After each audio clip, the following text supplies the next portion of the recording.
Welcome to MMA Fancast. My name's Luke, and my next guest is someone who almost needs no introduction. That's right, the Death Star himself, Khama Worthy. Khama, welcome back to the show. Thanks, brother, man. Thanks for having me. Feels good. I'm honored to have you back on the show. You're now a UFC fighter, five-time UFC fighter, 5 fights with the UFC. It's incredible to have you back on the show. You have a fight coming up. We're going to get to that for Brawlenberg 10, 247 Fighting Championships. We're going to talk about that. But let's back up a little bit. I first met you on MMA Fancast to do an interview with you before your first fight at the very first 247 Fighting Championship card ever. You beat Joey Munoz by decision, really dominant fight. And I interviewed you in the cage afterwards, and you were really excited to talk about the future.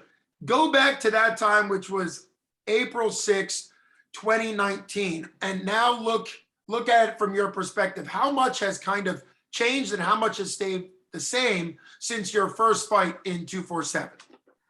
A lot. I mean, the world has changed because there's COVID. Well, that's true. Yeah. Everything's different. You know what I mean? Like there's so much different stuff. I mean, like everything's completely different to how it was then. Like my gym is in a different location.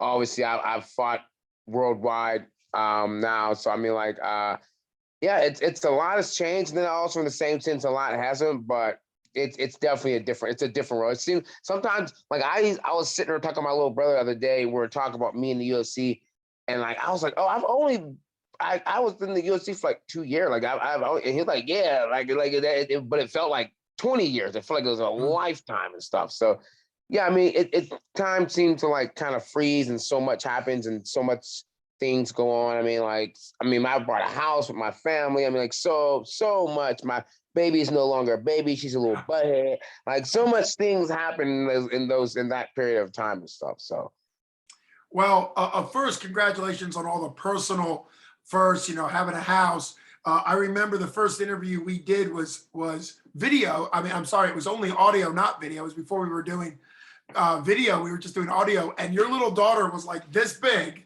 And you had her in your arm. I think she was 6 or 8 weeks old. yeah. And she just slept the whole time through. It was incredible. And I'm sure now she's not doing that anymore. So she's downstairs wrecking house right now. She should have already been in bed, but she's downstairs.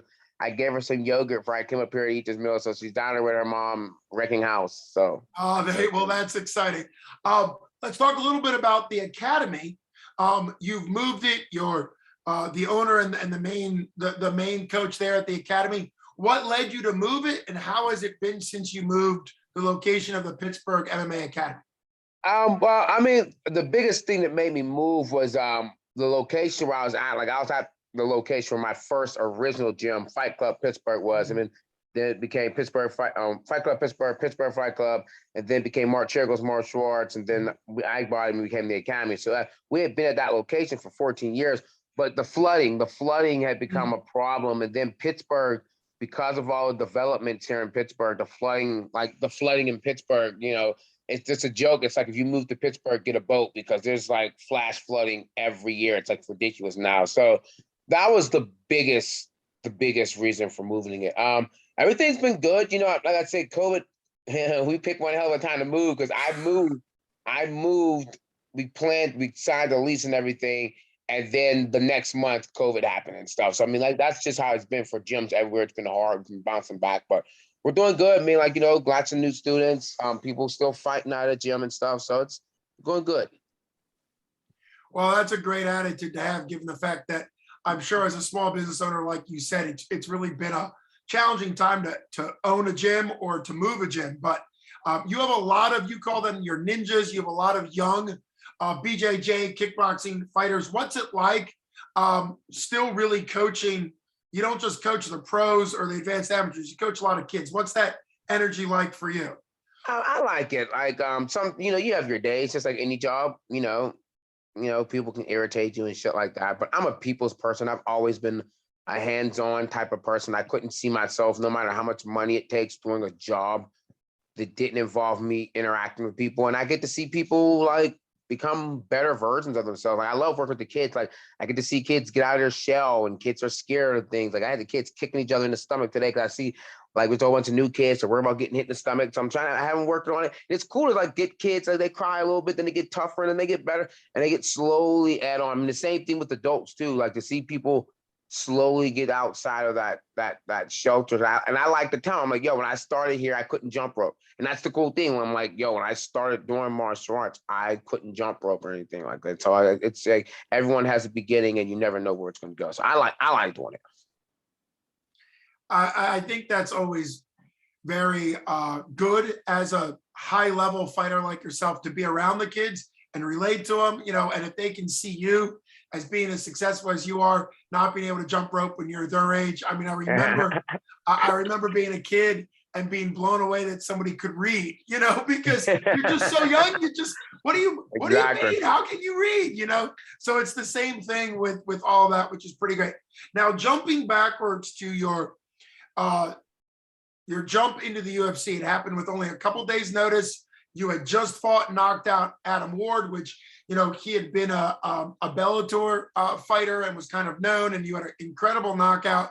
Actually, he fell right in front of me. You knocked him right in to where I was on the other side. It was a great vantage point for me. A couple days later, you're fighting in the UFC. You're not just fighting in the UFC, you're fighting across the country as far as you could go in California. And you're fighting on one of the more high-level cards of that year, which is the Cormier Miocic 2, where Cormier actually won in a bit of an unexpected. Nope. Yeah, he had. That was the first one, wasn't it? It was the first one. So this was the second one. It was the one. You're right. It was the one where Miocic was trying to get the belt back and then did it. And then they went to a rubber match. But still, high level, a lot of eyes on it because it was a heavyweight rematch between Cormier and Miocic. And you get out there. So what was and then you had to fight a friend that you knew, and there was a lot going on. But what was your welcome to the UFC moment? You get out there on only a week's notice. You're in the UFC, but you haven't fought for them yet. So what was kind of like the welcome to, wow, I've made it to the UFC before you ever fought? That I pulled up and they had like little notes with my name and stuff, and I had a driver, and he opened the door for me, and he was super cool. I actually have the picture that I have on my Facebook or something. He's actually in. It's like me, Chris, Master White Fang, Mark Cherico, and my driver, because he was cool as shit. so he kept opening my door, and I was like, dude, you gotta stop opening the door. I'm not like that. So he was dying. So I mean, just that whole experience. I mean, like it took a lot. I mean, even in the last time I was out at the PI and I'm sitting there with all these other guys, it still takes time to realize like how far you've gotten and like how far you can go and stuff like that, so it's just a constant daily process. Well, and speaking of that, thanks for sharing that. You obviously go on to have the upset of the year versus Devontae Smith, got the knockout of the night bonus. I mean, some really exciting things out there. But when you talk about that mindset of where you want to go and continuing to see yourself progress, obviously I met you right at the beginning of your 5-6 fight win streak, and then you made it to UFC. What do you see coming next for you? You've got this fight, a huge fight for 247. You're back at 247. It's really great to have you back to see, but kind of what do you kind of see as you continue this fight career for yourself? I mean, seriously, I've like a lot of people are like, oh, so what's the next thing after this? I'm like, I just take it one fight at a time, but obviously to get to a bigger show, it's not necessarily back to the UFC. It could be Bellator, it could be PFL, it can be me fighting Oscar De La Hoya, or I can be fighting Bob Ross in the rematch and that Triller fighting stuff. I'm just trying to actually right now it's kind of like a gold rush for combat athletes. You can make money doing so much different things. So right now I'm just trying to get the momentum. I mean, because that's the biggest thing. That was the biggest thing I got when I did my last camp. Even though I lost my last fight, I picked up a lot of just information from like a lot of fighters that have had a lot of fights in the UFC. Like I talked with Darren Till a lot because she was doing a lot of therapy when I was in there. And I mean, like Darren Till's won 1 out of his last 5 fights. Yeah. And that can fuck with your brain. Oh, you know what I mean? Like Darren Till was supposed to be the shit. and then he gets choked out, and then he just gets smoked, wins the fight, gets smoked again. Like, you know what I mean? So it's hard, but you just have to understand that that's just part of the process. A lot of I mean, you always see fans always talking like this and this. I mean, I use Cody Garbrandt as an example, Yeah. but Cody. I'm like, dude, momentum's a big part of the sport, and when you're Cody's okay with taking the risk to get back on top. You know what I mean? I'm like, it's just that. It's a fucking risk. I mean, like, you can be on top. I mean, look at my man Admin Shabazian. Admin Shabazian was supposed to be the future. He was supposed to be the dude that's supposed to do it. And at 185, he fought freaking Brunson. Then he lost again. Then he got beaten. So he lost 3 fights back to back, and he was supposed to be. He's not dead. It's just this is a really hard sport. Or you look at the guy who what's his name, who supposedly beat John Jones, but like John Jones' last fight at 205.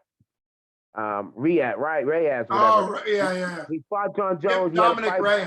Yeah, Dominic. He had a fight where he thought he won, right? He thought he beat John Jones. Then he goes, I'm coming to get my belt. It's already mine. And Blachowicz carves him in half.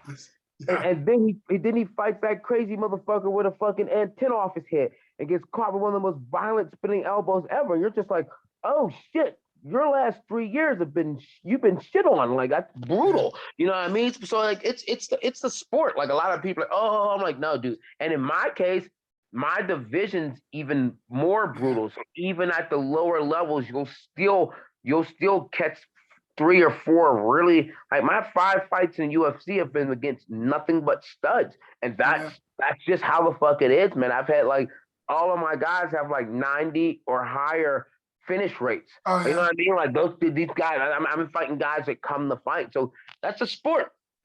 So I a lot of people are like, oh, you gotta do. I'm like, no, man, you have to understand momentum is everything. You just have to learn how to turn the momentum around. Not really change up stuff, but adjust, switch stuff up a little bit, but just understand momentum in the sport. So, I mean, like, I just take it that way. And like I said, I'm just here to make a lot of money. So whoever's offering the biggest check is who's gonna get it. Well, take this free advice and go on Twitter and call out Jake Paul. Just trash Jake Paul. Just keep trashing Jake Paul until you get to box him. I'll be along with the other 90,000 fucking. Hey, join it. You've got the best nickname in the sport, though. You know, it's the classic Rocky Balboa situation from Rocky 1, where Creed picks him because of the great nickname. Just trash talk Jake Paul, say you're the Death Star. You can't wait to bring the death or whatever, and bam, there you go. You know, I'd personally rather box Oscar De La Hoya. I'm like, if I'm gonna box somebody, it's gonna be like I'm like, Oscar De La Hoya, I would prefer to box him. I think that'd be okay. I'd fucking Oscar De La Hoya. Like, yeah, fuck Jake Paul. Yeah, like, I'd rather box someone that's a freaking world class boxer. Like, Oscar is looking to fight somebody. Oscar, I'm your guy. Well, there you go. Okay, you know what? I'm gonna put that down. Called out Oscar. I like that. Did you see? It was probably about a year ago now. Oscar was getting back. You know, he's in his 50s and he was gonna fight again. Fight Vitor, then he caught COVID. That's the whole reason I'm saying, like, yo, if you still want to fight, yeah. If he said he wants to fight an MMA guy, I'm like, Oscar, I will happily fight your ass. No problem. Hey. You're an Olympic fucking level boxer, former world champion, legend of the sport. I would love to fight Oscar. That's yeah. Obviously, there's a lot of respect there. It would be a great paycheck. So I want you to fight Oscar. What was funny about Dana White's comment is when they, it was when he was going to fight Vitor, they said, "Hey, Dana, what do you think about Oscar fighting one of your guys, MMA guy?" And he said, "Cocaine's expensive." I'm like, Jesus Christ, them two in their feud is ridiculous. They are not. Yeah, they will throw jabs. So you'd also get Dana in your corner if you fight Oscar, because Dana is always about UFC versus Oscar. So it'd be great. But obviously there has been. How much have you been paying attention? You mentioned that there's a lot of ways for fighters to make money as fighters. The bare knuckle has kind of taken off as far as a way for UFC fighters. I don't know if it's always the best idea, but a lot of them make the plan to go from UFC into and then there's all the exhibition type fights. So What's kind of on your mind as far as the most, oh, here's a fun question. What's the most bizarre way you've heard of a UFC fighter making money? Like riding bulls? Like what else can you do that would be a bizarre way to make money as a UFC fighter? I'll probably start my OnlyFans as a guy. You know, if the girls got There you OnlyFans, go. all the girls got OnlyFans. So I don't know about my old lady would approve of that, but you know, if I really had to make some money, man, I get the Khama Worthy's OnlyFans after dark. So Okay. There you go. Well, this conversation is very exciting. But yes, you're right. That would be, you actually brought up something. It's probably not a good thing, but I know a lot of female UFC fighters, that's kind of what they do to make up, kind of like bring up their fandom when they're UFC fighters go only fans. I think that in some ways is the sexualization of women as opposed to them just being good athletes. But regardless, good point. Now, what has been, I know you have your brother fighting in your gym. Who are some fighters in your gym that you're excited to see their development, whether they're amateurs, pros? I know Chaka's been doing well, and I think you've got you've got several other pros and stuff. So who else is moving and maybe having fights coming up in your gym? Before we get to your yeah, fight. well, Patton's on my car. I'm excited. Yep, I'm excited to yep. see him. Patton's I've been training with Patton for a long time and stuff. Real high level guy. Like I'm excited to see him actually go into the cage and actually show what he's capable of. He has his second pro fight. Yep. We got a kid Craig. I call him McGregor because he has a fucking McGregor tattoo on his back. So I fuck with him. Him and his buddy both have the same tattoo. So his buddy just started training at our gym and he has the same tattoo. So I mess with him like crazy. But he has his second fight. I'm looking forward to Chase. Chase will be fighting in 2 weeks after our fight and stuff. So I'm really looking forward to him and stuff. So I mean, like I said, of course, there's John. He just fought in Bellator, so hopefully be fighting soon. And my little brother might be fighting soon. So I mean, yeah, I mean, like there's always incoming and like trying to push new guys and seeing what people are made of and stuff like that. So we'll see. Yeah, you have a great gym and you continue to have a great gym. I got to interview Chase Boyd, who you just mentioned, right after his great submission win for 247. He had been on a rough patch, lost a couple fights, went to your gym, and he was just he was in tears, thankful for what you and the academy means to him. And I think that's probably more important than just wins or losses. It's that sense of family and that sense of connection, people that really want you to do well as a person. And Chase and many others, I'm sure, have gotten that from you at the academy. And that's probably what really matters. So. Yeah, I mean, like, the young cats. I mean, I get it. Like this sport, I wasn't 20. So the world wasn't the way the world is when I started training and stuff. So it's difficult with these young guys. It's hard to keep them focused and stuff like that. And I really like Chase. He's really, really knowledgeable on the ground. I have him, like, in fact, I have him working with me once a week, like showing me some cool stuff because he's a really, really knowledgeable. It's just they're just knuckleheads. They're like 24, 23, and I have to fucking keep them to fucking keep coming back. Like, but like it's hard to explain. Like I said, I was also explaining that to Patton. Like when I went out to Vegas and you go to a bigger gym, it makes you understand how small Pittsburgh is. So I just tell the guys, like, don't get into the whole who's the coolest local guy.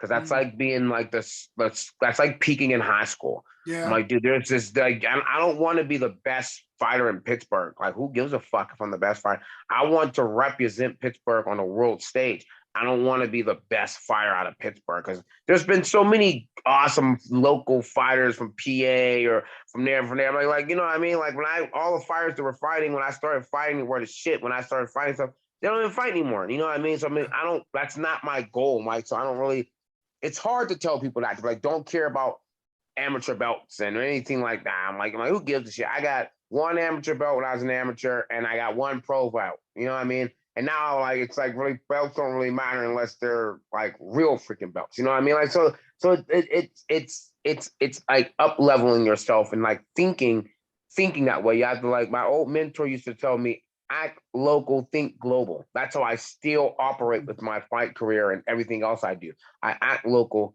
think global. Well, I'm glad your mentor gave you that advice. And that's good advice for everybody watching it that are particularly like the young amateurs, like you said. everybody after their first amateur fight thinks they're going to be not only pro, but they're going to be a pro champ, right? And there's a long way to that. Even if it does happen, there's a lot of ups and downs in that process. And you mentioned some of the hype trains that make it to the UFC, and then they don't continue because of just how tough it is. Now you have an opponent coming up in Jeremiah Scott. What's your thought as far as, obviously he's a well-traveled, got a lot of experience as well.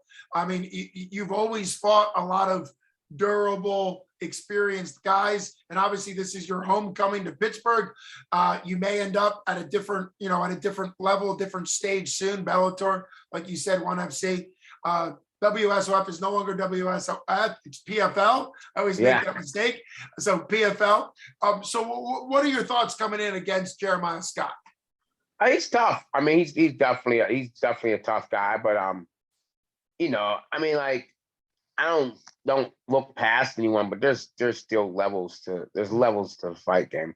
I mean, like, and I have to go out there and show him and remind him and anyone else on the regional scene or anything that there's levels to this. You know what I mean? Because I'm pretty sure he's looking like, oh, this dude's been knocked out his last 3 fights, yada yada yada. I can do it. I'm like, sure, be my guest, man. But there's levels to this shit, and I have to like make sure that I remind the world that there's levels to this shit, and I am indeed a world-class fighter, and I'll have to go out there and it'll be fun. I'll get to do it in front. Like I said, I would rather it be on a different circumstance. I'd rather be like the UFC's in Pittsburgh, so I get to perform in front of my fans. But that's not the case. This isn't Marvel What If. This is what it is. So I'm going to deal with it the way the cards are dealt to me, and I'll take it this way.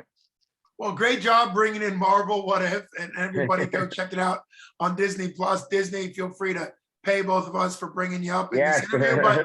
But yeah, you're right. I mean, I think one of the things that is healthy about you is your mind game, is your mindset. The fact that you recognize that when you were in Pittsburgh fighting for 247 before you made it to the UFC, you were talking about how you knew you were at that level. You just didn't have the opportunity. You got the opportunity. You made a huge splash your first 2 fights, big wins against guys at the time who were considered quite a bit more advanced.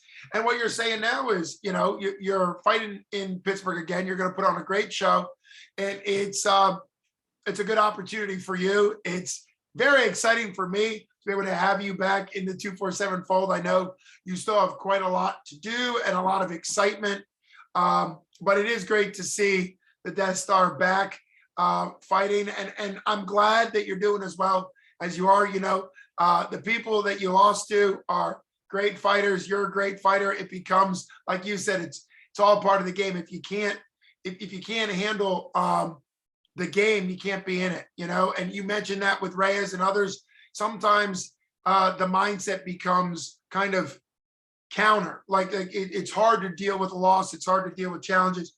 I'm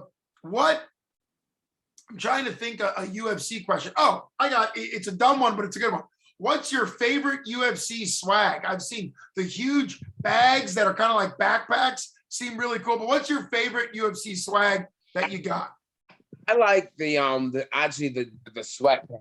Like they got better at the sweatpants. The Reebok sweatpants were mediocre. They were nice, but they were like, I didn't like the actual fight ones you wore for a fight. They were okay, but the new ones, the Venom ones, are stuck. I only got one of those. So I gotta get back and get you some more Venom packs.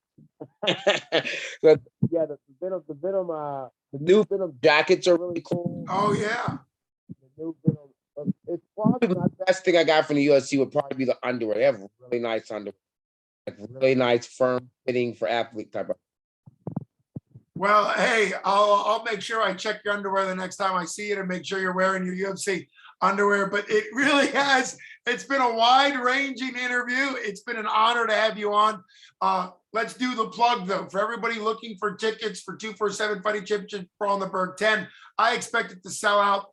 It's completely stacked. There's amateur title fights, pro title fights. Obviously, Khama's on it. Get tickets from the Academy. Get tickets from Khama. Really support Brawl in the Berg 10 and your fighters. I think that really makes a huge difference. Khama, that one advantage of fighting local is you get the opportunity to sell tickets and to be able to bring fans in. The disadvantage too, because these motherfuckers keep calling me, ask me, oh, blah, blah, blah. I'm already out. I told him I'm out. I'm not holding tickets for nobody. I don't got no $90 tickets left. I told y'all quit bullshit. So everyone, so now I'm like, I like it. The advantages is people get to see it. The disadvantage is dealing with people and tickets. That's the worst. Like, it's the worst feeling. I hate selling tickets. That's so like, I remember Ryan hit me up and goes, okay, what do you want for your tickets? I'm like, fuck, I gotta sell tickets again. I hate selling tickets, but at least now it's set up with the 247. You can buy your tickets online and stuff like that. But if you want to get your tickets off of me, you come to the gym. I literally have my tickets on me at all times, so you can get them a whole. I'm not coming to find on you assholes. No. And and in Khama's defense, I've only sold a couple tickets when I was running the gym, and always bring cash. Always bring cash. Have the money, because as Khama's saying, don't expect him to hold the best tickets behind, because he can't do that. I mean, that's especially not what this show. Like this show, especially, like everyone wants to come to the show, and like my strength coach, he just one of his buddies I know, he just brought 26 of front row tickets. I'm like, I told y'all stop fucking around. I'm not holding tickets for anybody. I'm not holding tickets for anybody. So yeah, I'm pretty much I think I got like 10 or 12 front row tickets, and I've sold, I think I have 4 tickets left or something. And I have people that want more. I'm like, you have to buy them online or whatever, see whatever's left online. But I'm pretty sure they're probably going to sell those too. So we'll see. Well, I'm glad you're selling tickets well for people watching this interview. Make sure you get your tickets while you still can. Pay in cash, support your fighters. Khama, it's been an honor, champ, to have you back on the show. Can't wait to see you in action February 5th for 247 Fighting Championship Brawl in the Berg 10. Have a good one, Death Star. Thanks, brother. You got it. All right, bud. Bye-bye.